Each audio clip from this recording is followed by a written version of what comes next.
Children, next let's discuss the image formation in the case of convex mirror. Here you are very lucky. You need to remember only two cases. The first case is image formed at infinity, and the first case is object at infinity, and the second position is object between infinity and pole. So when the object is at infinity, where is the image located in the case of convex mirror? So we can see when the object is at infinity, what type of rays are received by the mirror?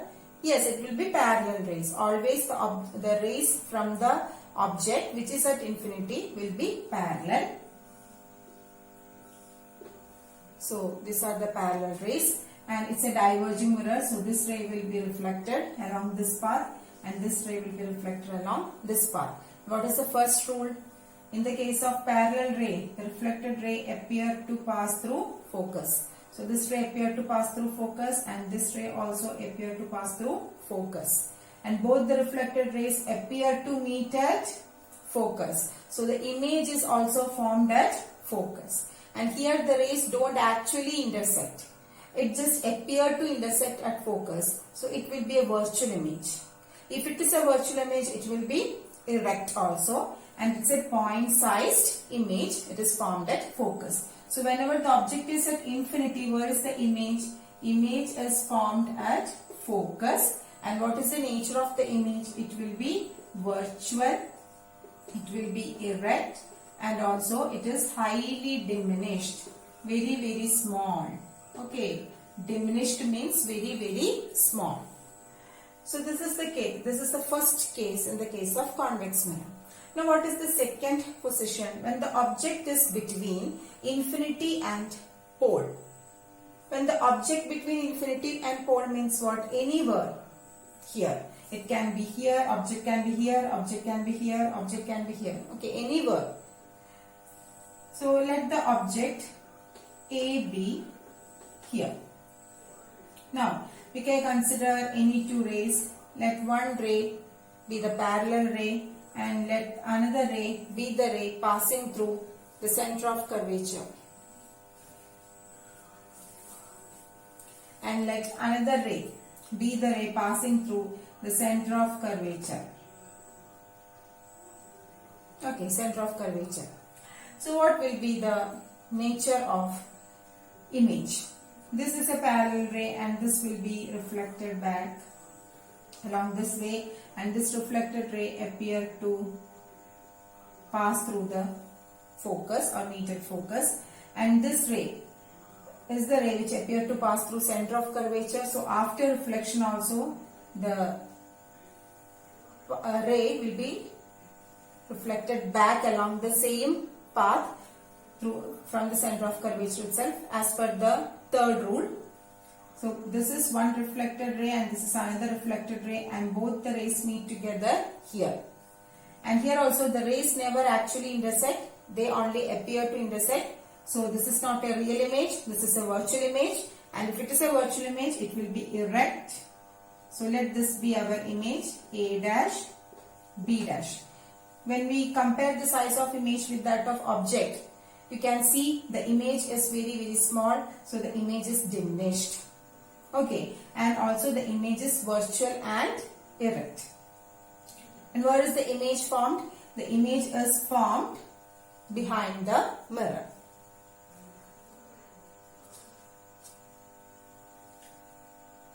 Between P and F.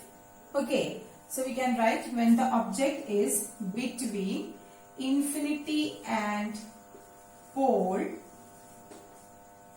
Where is the image formed? Image is formed between pole and focus behind the mirror. Behind the mirror.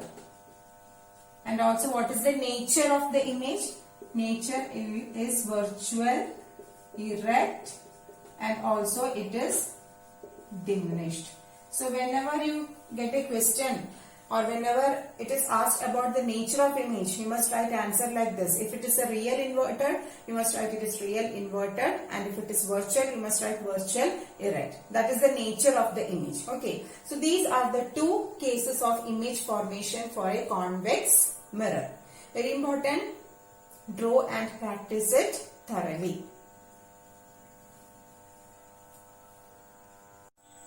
Children, next let's discuss about the applications or uses of concave mirror as well as convex mirror.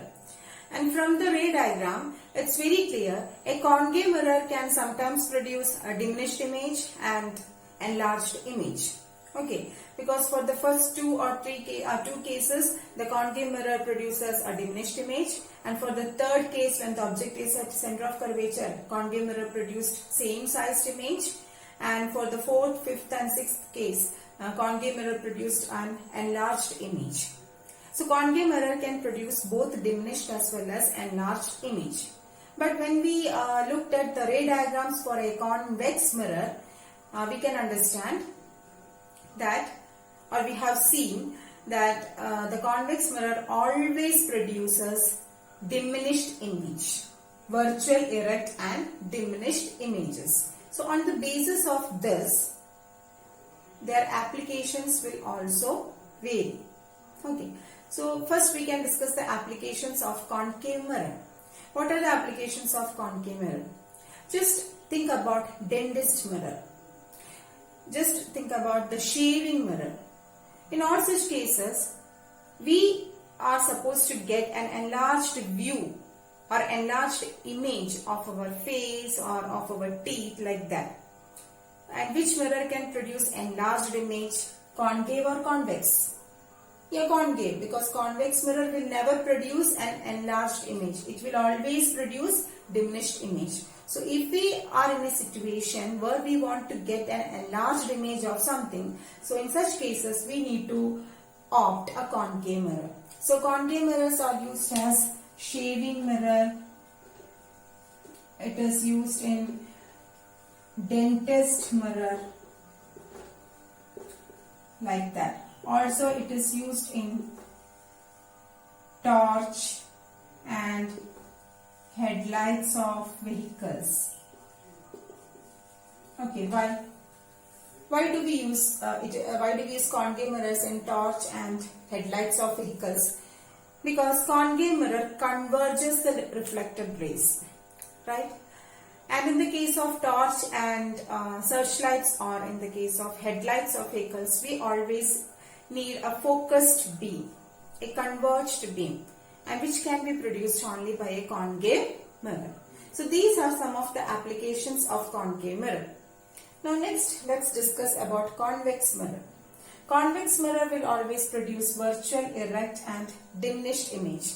Also, convex mirror is a diverging mirror. This convex mirror is widely used as a rear view mirror, and you might be familiar with this rear view mirror. Okay, you might have seen this rear view mirror in your cars.